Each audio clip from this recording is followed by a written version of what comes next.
patch. The Q range being reduced makes him a little bit less sticky. The fact that he can't cleanse CC when he jumps in makes the countering him much more Yeah, he doesn't capable. remain immune. Yeah, and I just haven't liked it as a pick, so you can see it a little bit deprioritized here with the Tonks going down early with the Maokai. Yeah, of course, there's only been the one Shen ban, so Maokai is still going to be answered pretty easily by the Nautilus. They did the same thing they did in Game 1, but you're right, we do see slightly different junglers now. Rengar, of course, allowed through. Excuse me, sorry. Yeah, I do feel like the Maokai is a smart pick, only because Hauntzer has been so good with Maokai that it's even more important to get the denial there, despite Nautilus being a potential thing to pick and somewhat match. And it will be Nautilus. Yep. Okay, Rengar Nautilus, so very similar champions to before. Graves not a surprise at all, and now the question is Varus, Jhin, AShe, or is it something else entirely? LeBlanc, he's being banned away in the second round, so does Zed, and I wonder if Hai is going to care enough to actually pick one of these himself anyway, instead of letting himself get pushed down a little bit in the pool. Very true, because they're in a weird situation right here. If they don't go with the Jhin or the Varus, they're not getting it on the second round of picks. And Hai has been generally happy with his mid laners, especially with how much success he had Orianna there. So, once again, Varus deprioritized in a Game 3 of a TSM series, neither banned nor picked. So, TSM, Zed LeBlanc, give pretty much anyone very good odds on that one. Is what they banned every single time so far in this series. This time around, though, they haven't grabbed their earlier support pick, so maybe that changes a little bit, but looks like he's going to be happy just to play. Yep, there's the same Zyra ban as before, so very much, well, I should say, very few changes have been made in pick ban compared to Game 1. Yeah, super similar, you know? Malzahar still banned away. They're making sure Lemonnation is probably pushed on the Karma. The only change here, now Kassadin banned. That means LeBlanc is potentially available. As a first pick, yeah. And also Karma, I feel like are two picks that could be traded back and forth. So this is interesting. Kassadin, I believe, is supposed to be the counter pick to LeBlanc, if I know it properly. And yeah, the Kassadin ban prompts the LeBlanc ban afterwards. And now, even though Biofrost has had 2 decent Nami games, there's a chance they can get it back. And this is the game that Ryze hasn't been picked through. So that's actually what TSM just jumps on top of right now. That's a good with play. So many assassins already banned away. I really do like what they've done there. They kind of managed to force one side of mid lane ban to get a good matchup anyway. Ryze, of course, still heavily high priority. And now FlyQuest must complete their lineup of the mid laner and the support. They're blind picking support, which is not exactly a huge concern. Karma's Karma's the one. For Lemonnation, he's played it in both of the first 2 games. But now, we wonder what Hai answers with. He has had good Corki games. His Orianna game was good as well. Cassiopeia acceptable. Cassiopeia is a good pick against Ryze, but we haven't seen much of it from Hai. Yeah. Shaking out his wrists. What's he gonna do? That usually is a assassin shake, but he can't pick Zed or Kassadin. True. Jarvan, Talon, Orianna. All right, Orianna back to what he played last week. To be fair, he did very well on it, so you can't really fault him. See how he does. Ooh. Yeah, I've not seen much Bard. I would expect the Nami from Biofrost because that's been the lane they've had success with. Yeah, there's the hover, there's the lock-in. Nami, it is going to be very similar champions to what was picked up before. Yeah, 3 Nami games in a row for TSM, and I believe it's 3 Karma games in a row for FlyQuest down here in the bottom lane. So clearly happy to keep that going the whole way through. Yeah, and looking at the team compositions this game, it is back to basics for TSM. None of this cute double TP flanking nonsense. It's straight up the gut with Ryze and Nautilus. Not to mention, they have access to Realm Warp right now, which they were very good with the last time Bjergsen had Ryze. Try and manipulate FlyQuest around the map with it. We shall see. Gonna be fun one to watch for as the picks and bans timers tick down. Of course, there's gonna be no swaps left in this one. Everyone's gonna play their appropriate champions here. And we get to see if a team fighting comp turns it around for TSM. Important to me as well is watching the Moon versus Svenskeren matchup. In the first game, Svenskeren easily outperformed him. In the second one, I feel like it went a little bit more Moon favored. He got first blood, managed to keep up a bit better. So if Moon plays like he did in the second game, which was an improvement over the first, this looks a bit better for FlyQuest. And obviously that Lee Sin target ban, pretty important as Svenskeren was otherwise demolishing in Game 1 on that champion. Yeah, I agree. And if we look at the team compositions just from a raw synergy perspective, I love FlyQuest team comp. They have the team fighting shields, they have natural ways to lock down whoever they want and then blow them up with all the range they can add with Graves, Jhin, and Orianna. So It's going to be a tough life for Ryze, I feel like, in this game, because if Balls just gets on with Maokai, I can see them bursting him down almost no matter what items he builds. Yeah, so the rest of the skill shots all land at that point. Big fan of FlyQuest team composition. Let's see if they can execute. We'll see if execution's going to be coming through here. The fans are ready. We are ready. The players are as well as we load into the game. Here we go, the third and final one of this series. Who's going to take it home? FlyQuest versus TSM. Solomid can be within half a match of C9, and in fact, C9 could lose to P1, and that would give TSM a tie for first if TSM wins here. FlyQuest, though, can drag TSM down and tie for second if they close this one out. If they were to drop, P1 could tie them for third of the win later on. So, again, a tight race for these top 4 playoff spots, and really within reach for anyone. Absolutely. This game also completes week 5 for both of these teams, meaning that's 10 games done, 8 left in the season, so just cresting the halfway point. This all-important game 3. They do not kill the ward in time. Unlucky. Not really that big of a deal, though. Oh, close. Yep. Bunch of low health wards. Don't worry, they last the full duration anyway. Do you think wards know how close they came to dying? Oh, Lemonnation. Yeah, he got 16 gold back. He's actually okay with this. Minions have spawned. In fact, Lemonnation comes out ahead in they gold. got that one. Oh, bam. Huge gold lead for TSM. Phreak, if wards knew they were close to dying, you would basically say wards are sentient, which would make ward placing and killing fairly barbaric. So I'm going to say that they are autonomous beings and they do not understand what's happening, is the hope. To be fair, in League of Legends, they're killing each other anyway. That feels barbaric enough for me. You're just trying to make supports feel good about themselves. I guess, you know, the yellow trinkets are kind of like plants. They look kind of like that, so. Oh! All right, he dodged it. Good job, Biofrost. All right, into the lane we go. Altec gonna Q the minions, and Biofrost does not take the bounce. That's actually pretty important. You can take like 200 damage off the first Q when it bounces like that. True. 3 straight Ashe games for WildTurtle, I do believe, and Altec 2 straight onto Jhin. Once again, it's a match where Varus, I believe, went through the pick ban. Yeah, I mean, this composition for FlyQuest is actually the same as last game. You just subbed out Maokai for Nautilus. So if they were comfortable team fighting on it last game, they're already warmed up. Good to go. This time, though, notice how we talked about potential lockdown from both sides. High brings Cleanse instead of Heal, which he had last game. It's potentially just to prevent the gank synergy from a Rune Prison into a Rengar jump, or vice versa. Every single champion has a worthy cleansable CC on them. Ooh, gotta land those Qs. Yeah, Bjergsen missed the Q. Unlucky there. Gets the trade back, and Bjerg's out of mana, but he's got a minion wave, so High's got to be careful here. Takes all the damage through the shield, and he wants this lane to freeze in front of the turret. It hurts him, but it will make Bjergsen miss some CS. Actually, he's not really going to make it freeze after all. Just wants to hard clear it. So that's interesting. High actually looking to, I guess, hard shove the wave himself. Early gank. All right, looking for it there. The root is on the Hauntzer. Moon's got a red. He's got the slow from the smoke cloud. Here comes Svenskeren. This could be a bit dangerous, but it still forces the flash. Well enough played on that gank. Now Ball's CC'd. But Sven, again, half HP is not going to find much to do here. Nice chunk on in. A good bit of a heal coming through from Biofrost, and Altec on the bad end of this. Nicely done by Turtle. The volley, actually, I believe, was blocked by Lemon, but a good trade. Yeah, nice block on the back end, but they still lose that trade, and they continue to tango in the top lane right there. Both junglers appropriately pathing top lane for the gank that has netted first blood in both of the first 2 games. Was the jungler with an early gank on the top side, so adapting to the series.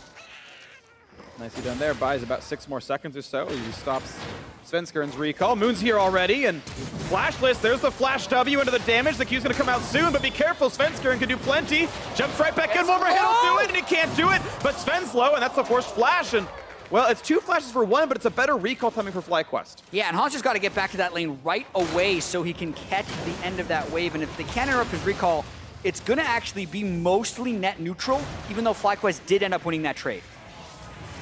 And actually, there's a giant wave waiting for Hauntzer to grab. He'll actually out-level Balls a bit, as well as his shallow through level 4. And it'll actually be a small farm lead. Yeah, minions are worth just so much gold that oftentimes these early jungle ganks are actually more about the position of the wave than it is about who wins in health or sometimes even gets kills. We saw last game, Hauntzer got first blooded very early, but he teleported back into a huge wave and then still won the lane by 30 CS. So definitely looked like FlyQuest was winning that one, but now everyone is flashless. Hauntzer is actually a little bit ahead of experience, and the only difference is the Dark Seal on balls from an itemization perspective. Yeah, he did manage to have more gold during the recall, so it meant he got to slink in a couple more items, but you're right, it's a very minor issue, and Hauntzer's been winning the laning phase anyway, and really all these games, he's had the stronger laner of the two. It was Nautilus and a Maokai twice now, and the Renekton into Nautilus the other. And now we'll see as Hai's going to roam down, play for control wards. But Biofrost is already here, and that's going to be, a forced flash. And what's interesting is I feel like Hai could have cleansed instead and not burned flash. And it was maybe the better choice, to be honest. He could have. He was not wanting to risk the follow-up Rune Prison after the cleanse debuff kind of wears off. That could have been a potential kill, so really just playing it super Moon safe. sees this, cue the wall. Oh, and Sven actually kind of intentionally stops short, but he doesn't have flash, so it's an easy kill. Fedalords, the kill comes through to Hai, and oof. Nice trap by a Moon, finds him in the river. Yeah, really just slinking around into the right spot and being very proactive about his mid lane pressure. That is counter gank essentially paying off before the gank even hits, and really punishing Svenskeren's early game here, knowing he was already flashless. Nicely done right here. Of course, we've seen now both supports make a trip to mid lane. Lemonnation showed up briefly. It means Altec's alone 1v2, and he's going to miss the cannon minion maybe. As a result, I might have got it with W. I didn't quite see in time. Showed up anything to block it. Volley for a bit of poke, and it's going to be Altec under turret once again. Usually is difficult to last hit under turret on a Jhin, and TSM generally pushing as a result. Moon, I believe, was tracked going into top side, so they know they're safe for now. Yeah, TSM won this lane in CS pretty handily last game, and they are picked, in my opinion, to win the lane. Before all the lethality hubbub and everyone going it with every single game, Ashe was considered a soft counter in lane to both Jhin and Varus. Then you add that to the fact that Nami, one of the most potent laners, can out-sustain the Karma. TSM should be winning these lanes. It's a matter of not dying to potential ganks because they're usually pushed up. See those ganks come through right now. 300 gold lead to FlyQuest. Top lane farm has actually managed to equalize pretty nicely. Some of that could be the fact that Balls had the slight extra ability power and regen. But neither's really taken damage. They've just got full stacks on their corrupting potions, and Balls is letting Hauntzer push him in. They're not really fighting for the farm. And occasionally it means Balls misses 1 or 2. But both level 6, they're pretty safe. Actually 7 for Hauntzer. But at least getting the ult is important. There's the blue hand off to Bjergsen, and he's going to be back to lane. Bjergsen's already made it his great recall. Catalyst here is like the ideal first recall for a Ryze, so that's pretty good for Bjerg to have that. Yeah. Had the very early recall for the Tear of the Goddess, and then was able to farm up pretty safely to that second one. Okay. But also have to credit Hai here, double Thorns, getting the first blood and rushing into the Lost Chapter. Both these guys, plenty of mana to spare as they're probably going to shove each other in for a while. Yes, they are. Nice by TSM actually grabbing the scuttle as well as taking the honey fruit to keep their sustain topped off, but it's again, it's a better recall for WildTurtle that you get when you have lane control. It's Warhammer to double longsword, just strictly better items here. And that means the advantage might continue to grow here on the TSM side. Altec playing so far back, respecting the ultimate. I mean, they're completely pushed off the wave. They have to do this as well because not only is there an Ashe arrow available, Rengar is level 6. So if Rengar was there, they'd have to be there. But when they see Svenskeren in a ward, they can be a little bit more aggressive. Yeah, if you power farm in the jungle, you can usually get that about 7 minutes in. You're almost always going to get ults before the duo lane does. They want to realm warp in to get behind him. Well, no flash. Ulti's in. The hook actually lands. Cleanse doesn't mean much. Shockwave pulls in. Hauntzer still goes down. Hai, of course, didn't have flash to get away. Not much he could have done about it. Nicely played. TSM find the kill. Yeah, really clever play there by TSM. Just all piling up, waiting for Hai to get a little bit in there. And Cleanse be damned, he's not able to get away with no flash. So TSM just pulling off another good realm warp play. Well played right there, getting their first kill of the game. Gold is tied as a result of this one, and right away they go into a sub 10-minute Ocean Drake. That is a nice to have for the laning phase. Infinite mana on Biofrost makes his life so easy. Yeah. Pretty much all the sustain supports will tell you that Ocean Drake is their favorite. Watching this though, even though Hai feels relatively confident with wards, and he's in his turret by the time the realm warp completes, can't cleanse a knockup. Nautilus ult gets him right there, and Bjergsen finishes him off. you can cleanse a Nami bubble. Yes. Because it's a weirdly coded knockup. It's a knockup that only lasts while the stun exists. Yep. You can cleanse out of, I think, a Yasuo R's knockup as well. Right, because it's coded as a different type of CC as well. But there's another dive going on. All right, this time Moon might get it right. Lands parts of the queue. The root is still on 2 balls. He's tanky enough, but they've got to respect the fact that there's someone else coming in. Sven does have flash, but doesn't go for the hard play. But unfortunately for FlyQuest, all they get is a trade of flashes. Yeah, that's the second time this series that Moon and Balls have not been good on their turret diving right there. That one didn't necessarily seem like they were doing that much wrong, but they just totally overestimated their damage. They had the turret aggro on the right person, but as soon as Svenskeren even looked, Balls had to flash away, so not much gained by that game. And not really. Hauntzer healthy enough to actually walk back into the lane, clear the wave, and then recall. And Balls didn't have that luxury. Of course, at this point in the game, top laners must save their teleports. You don't really want to get suddenly caught with a bot lane team fight and you can't join up. So that push actually just denies a full 120 gold or so. That Balls should not be willing to TP to gain. And I believe the wave's also going to slow push back towards Hauntzer just in general, based on where the minion wave is meeting. The Ball's going to accelerate that for now. But it means that very little was lost. Hauntzer got to push a full wave. It loses 2 melee minions. That's it. And Balls lost basically that whole wave, as we said.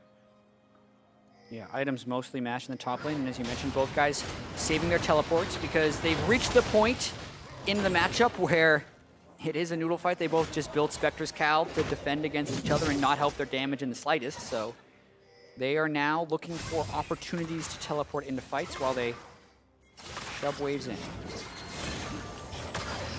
See, right now, look at this bottom lane difference. 24 minions off, maybe not quite that now, but 20 is a pretty substantial lead. For playing the same lane, it certainly went much worse than the last one. FlyQuest cannot kill off the regular Sightstone ward. They'll get the control ward, but it's TSM with the vision lead here. Early Dark Seal for Lemonnation, that's a bit surprising to me. I would agree too. Dark Seal and boots. It's like, you could just upgrade your different items instead. Svenskeren actually caught on the wrong side of this fight, jumps in towards high, TP's coming in. Gonna be matched a little bit later by Balls. Shockwave doesn't get much done, and a Bjergsen, and suddenly Moon's alone as well. That is an easy 2 for 0 that FlyQuest did not see coming, it seems. Easy fight for TSM. We talked about wanting to teleport into the fight, and Hauntzer is able to find the right fight right there. High caught completely in the river, and so much of that is because of the duo lane pressure in the bot lane. TSM consistently pushed in, consistently has river control, so when High wandered, TSM pounced. Really nicely done there. 1,000 gold lead, and looks like bot lane is going to be first turret gold, just like it has been in the previous game. They'll have to wait one more wave, but it's certainly very low. Factor, they'll get it. Okay. Yep. And down it goes. Hauntzer walks in, say, I deserve this gold. And a red buff steal as well. TSM getting everything they could want right now. Yeah, decent size early jump. Hauntzer has been gone for a while, however, so looks like Balls can probably trade back this turret. No teleport to come up and save that. So it's pretty much just the first turret gold bonus as far as the turret trade goes. The kills, though, going to create the majority of this 1,500 gold advantage. Yeah, 2 kills, the red buff steal, and the fact that the turret gold went to arguably better people. Say WildTurtle getting money is maybe more important than Balls getting money. Those are not that far apart. Say Balls can, make use of that 350 gold right now. We'll see what else happens in the future. It is still only a 1,300 gold difference. Certainly FlyQuest can come back from this. Just have to see if they can get these plays in. Moon still hard farming. Equal level to Svenskeren. And, oh, no, he didn't throw enough. It's fine. For a second I thought it might have gotten stolen, but he's fine. Yeah, it has been a while since I've seen pro teams mess up the blue buff handoff. Yeah, you're right. Used to happen a lot more, so good on these guys for cleaning that up a bit. This is how you have the no-risk blue buff steal. Just let the mid laner take it. Let him solo it, yeah. Obviously, Rengar has more important things to do, like whining over his loss to Kha'Zix. Lore jokes. Bjergsen running in with the move speed, gets the root onto high. Nicely played there. Really good trade, timed well with the rotation from TSM too, so. All right, and back to the lanes they go. Yeah, TSM looked for the play. They, it was a nice attempt. It's very, very low risk. There's nothing to, achieve in the bot lane, and if FlyQuest had played around it wrong, that could have been a turret kill, but there were reinforcements. TSM's fine. Quick wave to go to Bjergsen, and we continue on. E into Q, minions are gone. And it is Hai who's playing under his turret for the most point. You wait to see more of TSM's methodical, slow gold leads playing out. Bjergsen trinket ward over the wall, and back we go into the wave clear game. Yeah, but TSM still playing this fairly slow game, and slow game where TSM is in the lead does seem to be where they're most comfortable. They want to make sure they can keep FlyQuest from forcing TSM into quick decisions, because that's how FlyQuest got a lot of their advantages, at least in game 2, but this is now becoming a fairly consistent trend throughout the series where TSM wins the laning phase in early game by a little bit, then tries to hold on and close out a victory. See what they can grab. FlyQuest hoping their dynamic calls can do something. Now we're onto the Cloud Drake though, and TSM not going to be challenged at all for this, just kind of cashing out their early game lead so far with a on cooldown Drake take with ward control. No fancy rotations needed. FlyQuest knows they can't fight for it, or at least it seems they don't think they can. And there we go, 2-0 in Drakes, and TSM feeling good about that.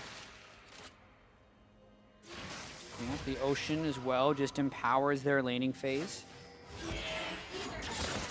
Not underestimate or understate how good it is to get an Ocean Drake for laning phase. It's actually ridiculous. You trade them and then you just get back to full and you're like, why are we even fighting anything? Yep. You actually feel pretty powerless if you're fighting against an Ocean Drake. You get in those games where like the level 4 Kha'Zix solos it and you're like, you didn't even deserve this. You're beating me lane anyway. Screw your jungler. It's good, very, very sad. That's me in most games. I feed a lot. With like 7 average deaths a game, it's actually pretty shameful, even in wins. It's a stylistic choice. Yeah. I like to call it a triple-double if I have 10 or more kills, deaths, and assists. Then it sounds good. In some sports, that's admirable. Yeah. Less so for this one.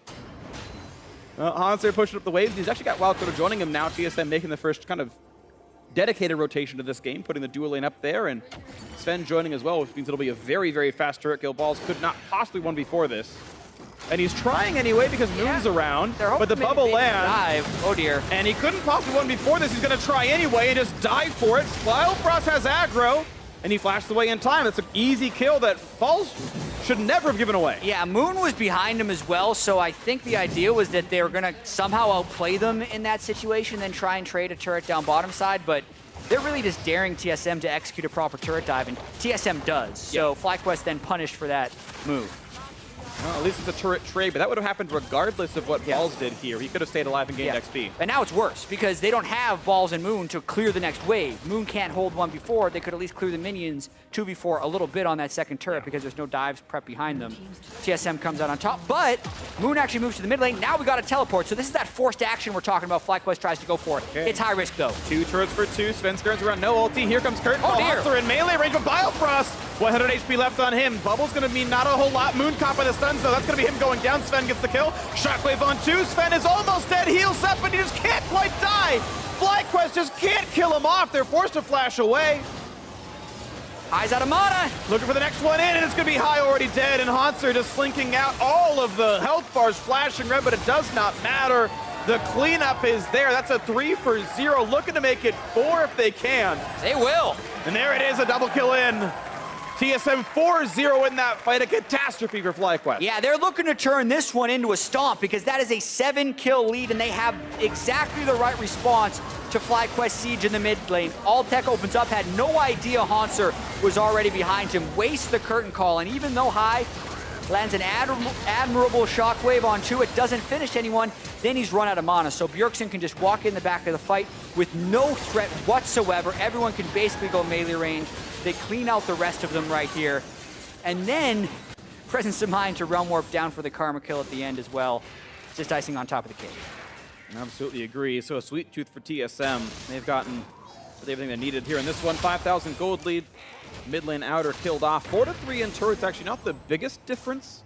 Will give some props to FlyQuest for their ability to trade against good rotations, but again, definitely some mistakes in the fights, and we'll see if they can collect anything back on this. So it's an easy red buff. Sven does not take it away. Yeah, very even kill distribution for TSM as well. pretty much everyone with a roughly 1,000 gold lead over their opponent. So in the current state, that's actually incredibly good, and TSM should look to force because they have 2 completed items on all those 4, whereas FlyQuest is still sitting on 1.5, and that's a really big moment in the game as far as power spikes go. Absolutely, there we go, a slow on a turtle. FlyQuest who forces instead. Flashing out, Balls catches in, and Moon gets the kill, so there's something, and it's actually a penta assist. Everyone actually part of that fight. Oh, wow.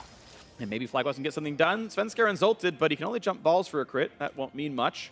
Ryze still in the bot lane. He's pushing for bot lane tier 2, so Bjergsen's getting a lot done as they are base racing like in the last game. Yeah, really interesting by FlyQuest. Again, as TSM is cresting super large power spikes, go for a pick anyway. They get it, and now they're forcing TSM into a big play, going for an inhibitor turret.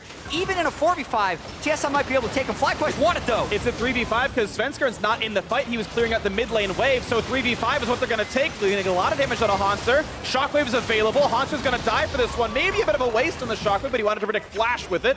Though Flash was down, again, wasted ultimate, but that is inhibitor turret down and 2 kills picked up without anything happening. Yeah, TSM unable to group during their massive power spikes, and FlyQuest making the unconventional, confusing call to just say, you know what, everyone is an item up on us, let's go, let's force, and they do it. They get all of the turrets in the mid lane once again, they're closing the gold lead substantially, and they pick up 2 kills, so it pays off for FlyQuest. Does. They say go. They don't answer Bjergsen's split push. They do something else because Bjergsen's missing. He doesn't have TP like he did in the last game, and they found the opening pick, and maybe you blame Turtle, I don't know, but it still went nicely enough. FlyQuest get a couple out of this. 5-5 in turrets now.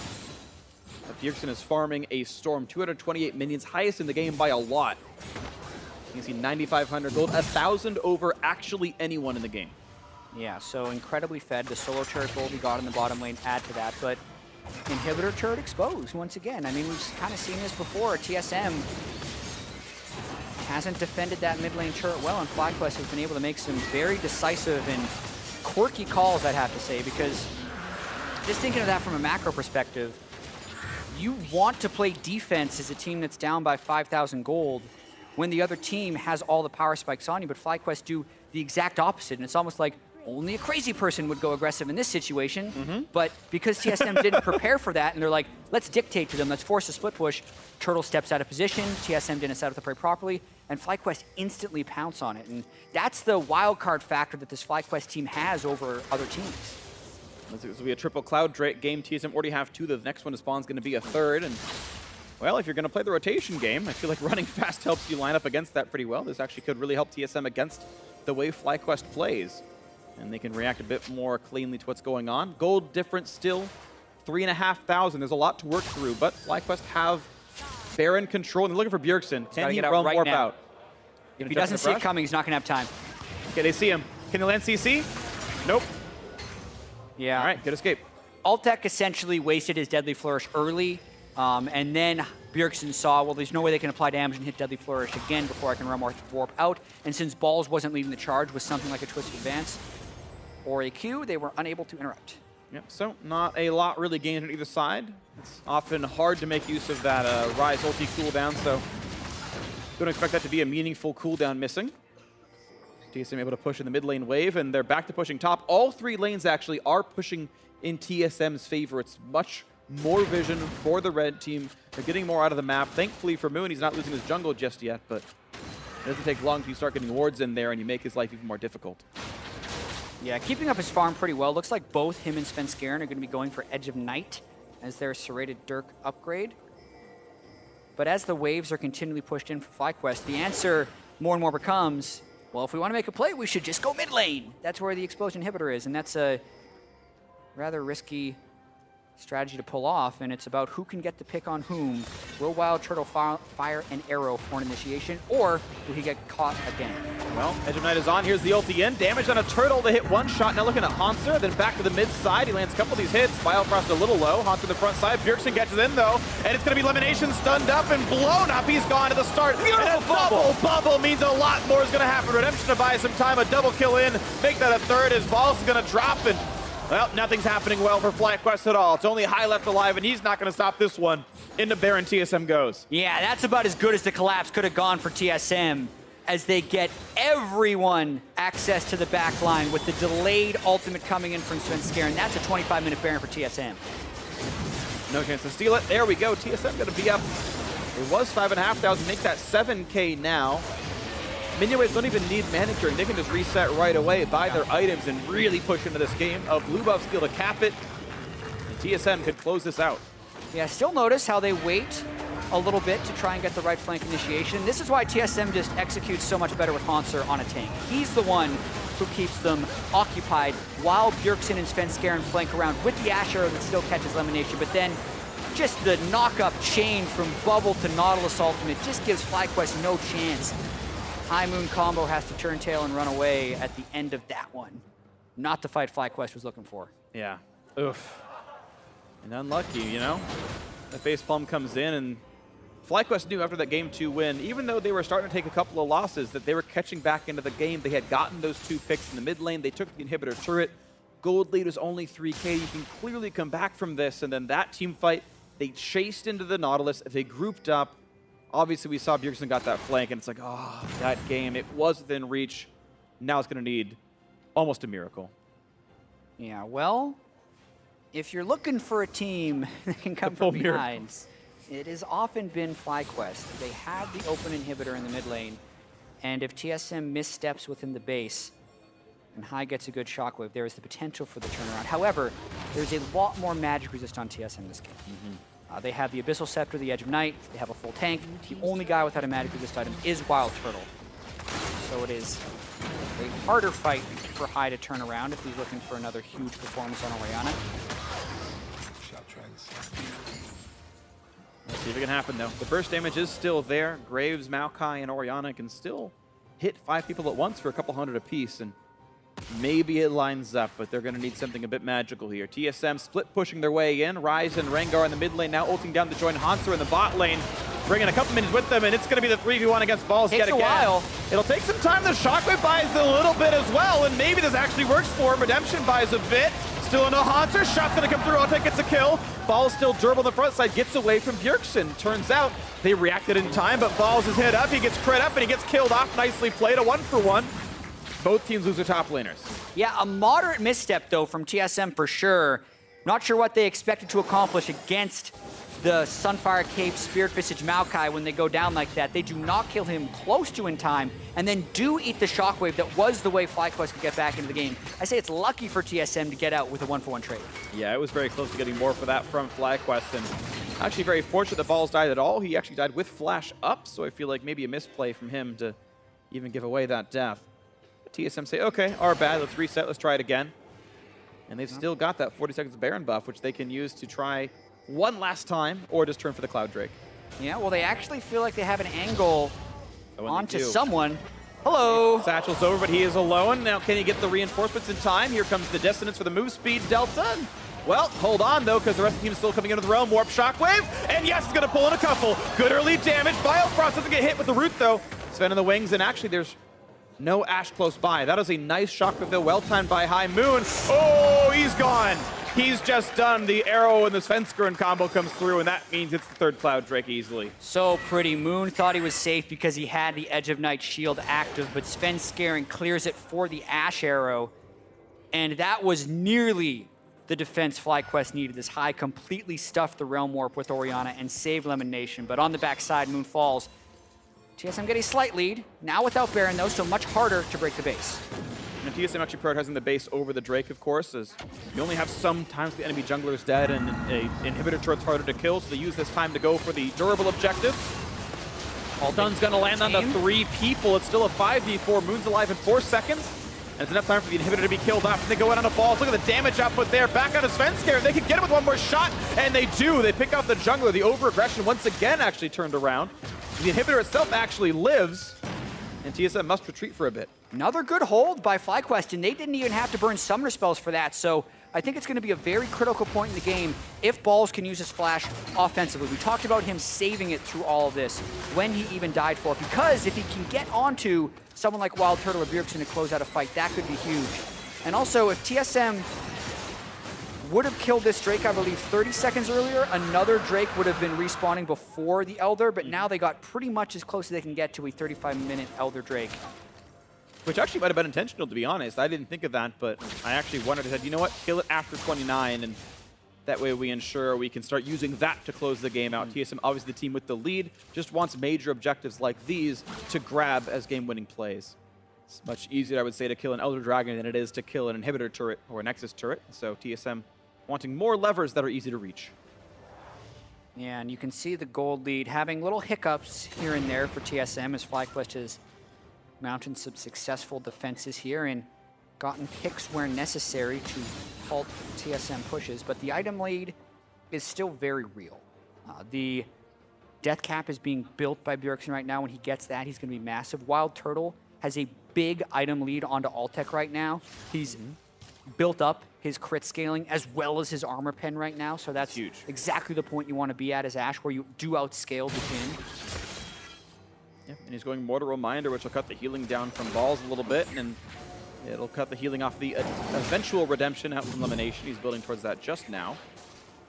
But it might not really matter. It's a 9,000 gold lead. TSM kind of have all the tools they need to close it out without any more completions.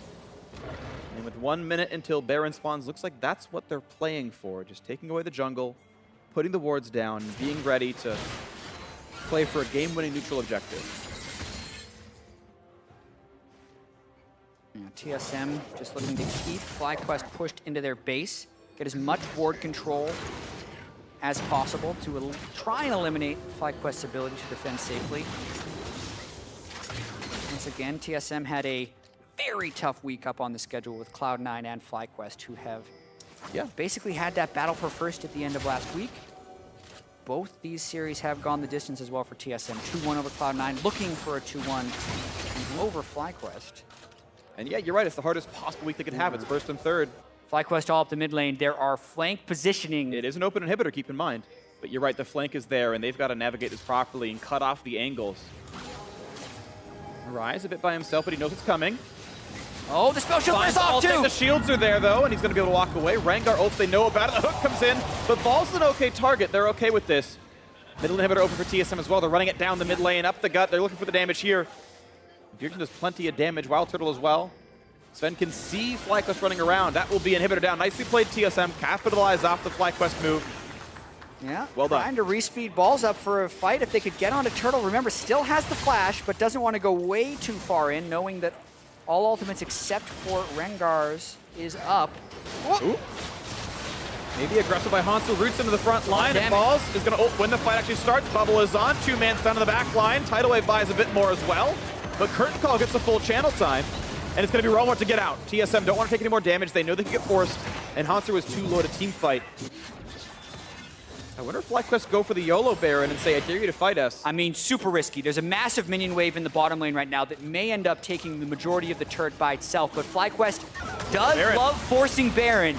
10,000 gold down in a 5v5. This is very risky. Well, they saved their ults. Everything except Maokai and Jhin have ultimates available. WildTurtle, only one of his, but as you mentioned, there's a minion wave in the bot lane. That turret went down. FlyQuest were only able to pull a teleport cooldown out of that play. And the thing is, now TSM get to run right back over to Baron, and they run fast. Yeah, and there's no turret to clear out those minions anymore, and not to mention TSM already on the Baron, but at 5v5, it's a little bit smarter with an 11,000 gold lead, but still a chance for FlyQuest to turn the game around if they get the right fight. Balls might have position. Watch for Shockwave. Balls gets bubbled. That's okay. He's in towards the team. Can they find the intro? His ulti's on. He's waiting to find Bjergsen overextending. He's waiting for the push. Moon can tank this stun. That's okay. Ball's still tanky with the shields. Damage on a Hauntzer. Shockwave catches 2. Biofrost and Bjergsen. Biofrost gets away from this one. Lemonnation chunked out. A cleanse onto Turtle. He went to the front line, but it's traded back in, and it's a 3-for-1. It's all okay for TSM. They got the trade kills, and now somehow 2 have to defend 4 with an open Nexus turrets. Turtle flanks around the side of that fight. Now TSM's just going for the jungler. They already have 3 down. They want the game. And they save 10 seconds of move speed by going in. Nexus turret number 1 is gone, and this time around, the Nexus rush should go fast enough. Bjergsen has Zacro, and it doesn't matter. Solomid's going to close out this series. I have to believe it. 20 seconds of the respawns. And yesterday they took down Cloud9. Today they take down FlyQuest. TSM take down their toughest opponents in the North American LCS back-to-back. And they improved to 8-2. I would assume they're trying to get the damage down, and the Nexus falls. We are right after all. Well played, TSM. They beat the hardest possible competition at this point in time. And they are half a match back from Cloud9 for first. Yeah, you could not schedule a harder week for TSM, but they show up with double 2-1 victories. And FlyQuest is left to ponder as they lose their third match in a row, dropping to Cloud9, Team Dignitas, and now TSM. And it was a close and competitive series, but TSM did have substantial leads in all 3 games. So that's a tough one for FlyQuest to swallow, and TSM now sole control of second place. Good job for TSM. Yeah, they are 2 matches above right now in the standings. 8-2 versus 6-4. Phoenix One can only go as high as 6-4, I believe, if they win their match against C9. And hey, TSM can hope that happens because that would mean they tie C9 for first. That'd be cool. The goal for TSM was improving. That's what they had said. It's not as much about winning and losing individual matches, individual games. They want to make sure that they get better, that they improve as a team. And I would say TSM looked like an entirely different team from week 1. They looked fairly lost. They didn't have the rotations that really it felt like WildTurtle and Svenskeren were playing very poorly. But here, okay, Turtle flanked by himself. Maybe it's a little bit silly, but Sven went off 7-3 and 6-0 in the Rengar. Yep. His Lee Sin was insane in game 1, and you know, this was a very good TSM. Yeah, exactly. You mentioned their growth from week 1. What about last week? They had a bad week last week, and it has been some inconsistency, but the more they're able to win games like this against the top competition they can face in North America, the more confident that they're going to become. Yeah. Right? WildTurtle, clearly playing with a lot of confidence at the end of that game. He has actually been the one to get picked off more often than the rest of the team. If we just kind of look at the trends across this week, when they win, Hauntzer, Bjergsen, and Biofrost almost never die. Yep. The people that are getting targeted have been Svenskeren and WildTurtle in most of these games, and we can see it again here, right? Bjergsen, deathless, Biofrost, deathless, WildTurtle and Svenskeren, 5 of the team's 7 deaths. It's consistent across the Cloud9 series as well. So TSM getting there with their unique style. They're trying to do a very procedural level of shot calling. Definitely not reaching the pace they were at last year in the summer split with Double Lift helping with those shot calls. But if they can keep leveling up Hauntzer into that secondary leader, and his tank play has been immaculate in a lot of these games. Yeah, agreed. That's the way forward for TSM. And I believe we have a replay of the last game team fight. We're going to pull that one up right here, and it's looking for the shockwave, and they just can't get it onto the targets. Yeah, but they need to display a high level of patience in these fights, and it's a very spread out fight, but they're getting a decent amount of damage down just with Hauntzer blocking pretty much everyone for TSM, and the shockwave does land, which is a little scary for TSM. Turtle, a little crazy here with the flank on the side, but he arrows and looks for the execution onto high, and even though he does die, it does open the window for Svenskeren to jump in the back of the fight and get the double kill, and that's all she wrote. Once they had the 3-for-1, even if WildTurtle is down, they have enough damage with Ryze and Rengar, roam warping on top of the super minions that are already here, and probably the least climactic call you were hoping for to end the game. It's like, and they're definitely going to win, but it's just going to take a while because they slowly turrets have a lot of health. Try to kill turrets, yeah. As much as Turtle actually suicided there, it pulled the Maokai away from the front line. Like, everyone else was exposed because it pulled balls over, so, you know, I'll give him some credit on that one. I think Turtle was okay in that. But it is time to hear more about that win. We're going to send it over to Riv and TSM's